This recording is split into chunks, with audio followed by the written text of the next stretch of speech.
खानापूर तालुक्यातील बलोगा गावातील शिवनगौडा पाटील यांची निर्दयपणे दगडाने ठेचून हत्या करणाऱ्या आरोपीला गुलबर्गामध्ये अटक करण्यात आली आहे, अशी माहिती जिल्हा पोलीस अधीक्षक डॉक्टर भीमाशंकर गुळेद यांनी दिली।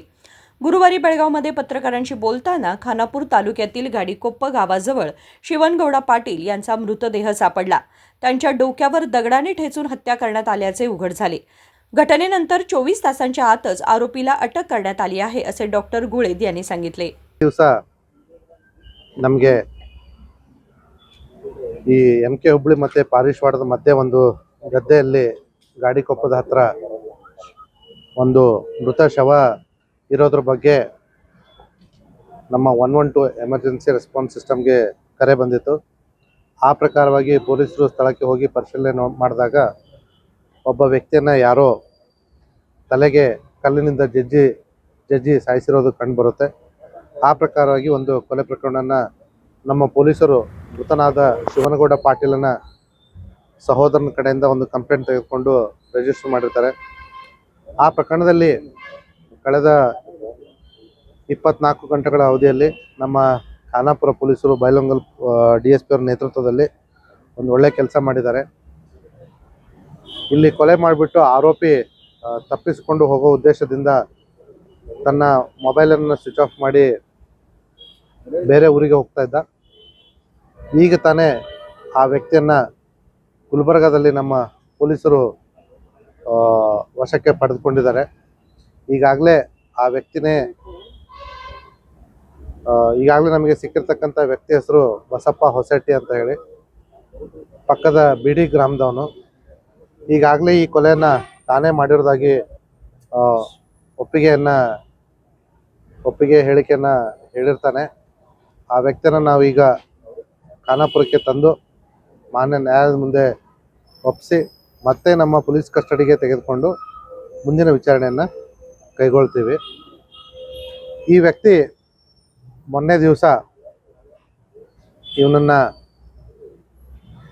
ಅವರ ಮನೆಯಿಂದ ಕರೆದುಕೊಂಡು ಹೋಗಿ ನಂತರ ಒಂದು ಕಡೆ ಚೆನ್ನಾಗಿ ಅವನಿಗೆ ಕುಡಿಸಿ ಮತ್ತೊಂದು ಕಡೆ ಅವನಿಗೆ ಚೆನ್ನಾಗಿ ಊಟ ಮಾಡಿಸಿ ವಾಪಸ್ಸು ಕರೆದುಕೊಂಡು ಆ ಜಮೀನಿನ ಹತ್ರ ಕೊಲೆ ಮಾಡಿರೋದಾಗಿ ಮೇಲ್ನೋಟಕ್ಕೆ ಪ್ರಾಥಮಿಕ ತನಿಖೆಯಲ್ಲಿ ತಿಳಿದು ಬಂದಿರತಕ್ಕಂಥ ಅಂಶ। ಇನ್ನೂ ಅವನ ಜೊತೆ ಮತ್ತೆ ಯಾರಾದರೂ ಇರಬಹುದು ಅನ್ನೋಂಥ ಸಂದೇಹ ನಮಗೆ ಇದೆ। ಅವನ ಮುಂದಿನ ವಿಚಾರಣೆಯಲ್ಲಿ ನಾವು ಆ ವಿಚಾರವನ್ನು ಸ್ಪಷ್ಟಪಡಿಸ್ತೀವಿ। ಈ ಕಾರಣ ಈಗ ಸದ್ಯಕ್ಕೆ ನಮಗೆ ಇನ್ನೂ ಗೊತ್ತಾಗಿಲ್ಲ। ಅದು ಅವನ್ನ ನಾವು ಮಾನ್ಯ ನ್ಯಾಯಾಲಯದ ಅನುಮತಿ ಪಡೆದು ನಾವು ಮತ್ತೆ ಅವನ್ನ ನಮ್ಮ ವಶಕ್ಕೆ ಪಡೆದು ವಿಚಾರಣೆ ಮಾಡ್ತೀವಿ। ಸದ್ಯಕ್ಕೆ ನಮ್ಮ ಸಂಶಯಾಸ್ಪದ ವ್ಯಕ್ತಿ ಏನಿದ್ದಾನೆ ಅವನನ್ನ ನಮ್ಮ ಪೊಲೀಸರು ಗುಲ್ಬರ್ಗದಿಂದ ಇಲ್ಲಿಗೆ ಕರೆದುಕೊಂಡು ಬರ್ತಾ ಇದ್ದಾರೆ। ಅಲ್ಲ, ಸದ್ಯಕ್ಕೆ ನಾವು ಇನ್ನೂ ಅವನಿಗೆ ಹೆಚ್ಚಿನ ತನಿಖೆಗೆ ಒಳಪಡಿಸ್ಕೊಳ್ಳೋ ಅವಶ್ಯಕತೆ ಇರೋದ್ರಿಂದ ಯಾರಿದ್ದಾರೆ ಅಂತ ನಾವು ಹೇಳಲಿಕ್ಕೆ ಆಗೋದಿಲ್ಲ।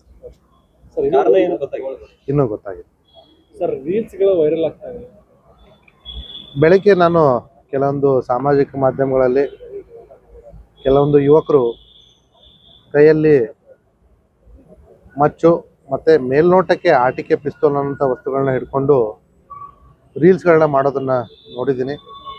ಈಗಾಗಲೇ ನಾವು ಹಲವಾರು ಬಾರಿ ಈ ರೀತಿ ಸಾಮಾಜಿಕ ಮಾಧ್ಯಮಗಳಲ್ಲಿ